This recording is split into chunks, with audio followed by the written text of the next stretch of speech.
compreensão da totalidade que Marx trabalha, né? Ele começa pela filosofia e a obra de maturidade clássica dele é o Capital, que é considerada por alguns como uma obra de economia política. Mas uma certa série de pessoas que leem Marx, estudam Marx, considera que no Capital, mesmo sendo priorizado a economia política, no fundamental é a condensação de uma concepção de mundo onde transparece toda a visão da articulação das diversas áreas de conhecimento para analisar o mercado e como funciona o mercado, né? Então, coube a mim falar sobre o capítulo da mercadoria, que todos sabem é o primeiro capítulo do livro 1, volume 1 do Capital de Marx. E segundo alguns é o capítulo mais difícil, né? Quer dizer, já vem a tijolada logo na primeira página, né? Então a primeira questão que a gente pode levantar é a seguinte, né? Por que uma obra de economia política que se propõe a discutir o processo de produção, o processo de circulação, o processo de extração da mais-valia, né, que vai se desdobrando ao longo dos livros 1, 2, 3, 4, porque vocês sabem que o Capital ele é composto de vários livros, né? Então por que ele começa com a mercadoria, que é, do ponto de vista do sistema produtivo capitalista, muito mais uma consequência, né, do que a causa do processo? Em outras palavras, por que ele começa do fim e não do começo? Porque na verdade ele acha que o fenômeno da mercadoria é o elemento mais visível do sistema do capital com o qual as pessoas convivem. E é por meio da visibilidade da mercadoria que as pessoas tomam contato com o sistema do capital. Por quê? Porque numa sociedade capitalista tudo é mercadoria. Todo mundo se relaciona com a forma da mercadoria, seja vendendo a sua força de trabalho, seja comprando força de trabalho, seja comprando outras mercadorias. Então a mercadoria, né, ela é o fenômeno mais explícito, mais visível do sistema do capital, em relação à qual todas as pessoas têm algum tipo de contato, mesmo aquelas que não estão diretamente inseridas no processo de produção capitalista, ou seja, nas relações diretas entre capital e trabalho. O grande problema, ele vai tentar, ao longo de toda a obra, não só nesse capítulo, mas ao longo de toda a obra, é mostrar que essa relação visível que as pessoas têm com a mercadoria é uma relação alienada. Quer dizer, a forma como as pessoas entram em contato com o capital e visualizam esse contato é uma forma alienada.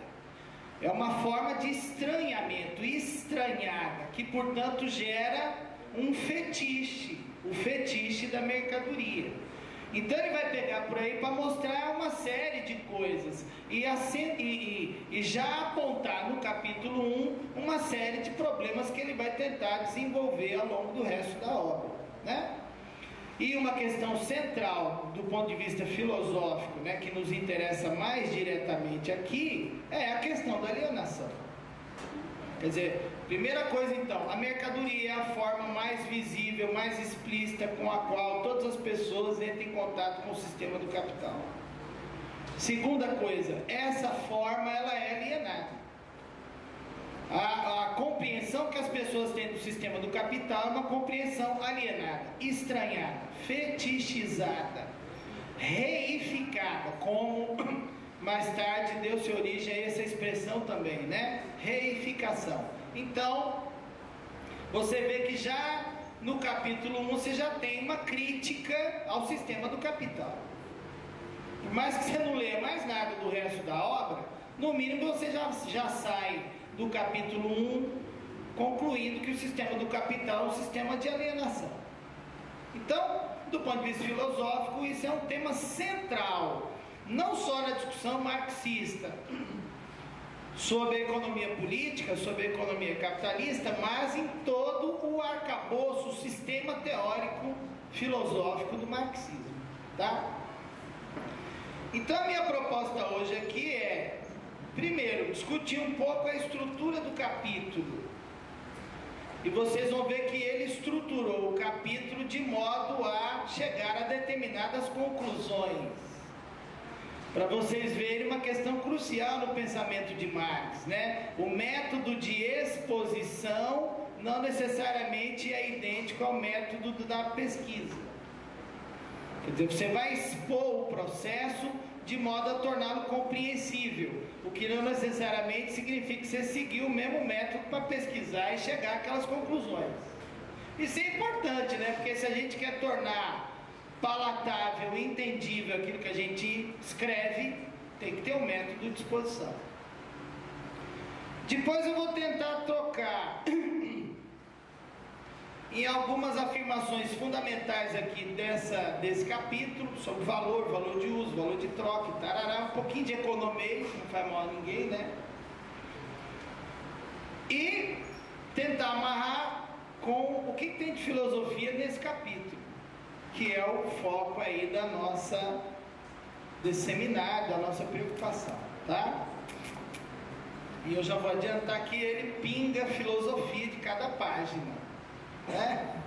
Está encharcado de filosofia, não só de economia política. Entre parênteses, substância do valor, grandeza do valor. Então, os dois fatores da mercadoria, os dois elementos que compõem a mercadoria, são as duas formas de valor: o valor de uso e o valor de troca. O valor de uso e o valor, porque o valor de troca, certa nota de rodapé, ele fala, da agora para frente eu só vou chamar de valor. Ou seja, a substância do valor, o conteúdo do valor, valor de uso, e a grandeza do valor de troca. Tudo bem? Então começa por aí. Segundo ponto, o duplo caráter do trabalho representado nas mercadorias. Por quê? Se as mercadorias apresentam dois fatores, em outras palavras, um duplo valor, o trabalho, que é a fonte fundamental de valor, então também, dentro de cada mercadoria, ele tem um caráter duplo. O trabalho se apresenta em sua duplicidade. Veja que a substância é diferente da grandeza. Usando uma terminologia filosófica, diríamos que a substância diz respeito a quê? A qualidade do valor, ao conteúdo do valor de uso. Enquanto que a grandeza diz respeito a quê? A quantidade do valor. Grandeza é uma coisa que dá para você medir. Por isso que geralmente se identifica o valor de troca com o quê? Tem uns economistas vulgares por aí, inclusive também do lado de baixo da praça, que dizem que valor de troca é igual a isso, mas nem sempre. E ele vai mostrar que não necessariamente. Isso o quê?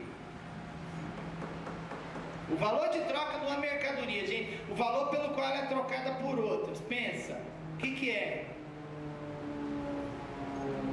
Pode falar, não vai acontecer nada, pode falar.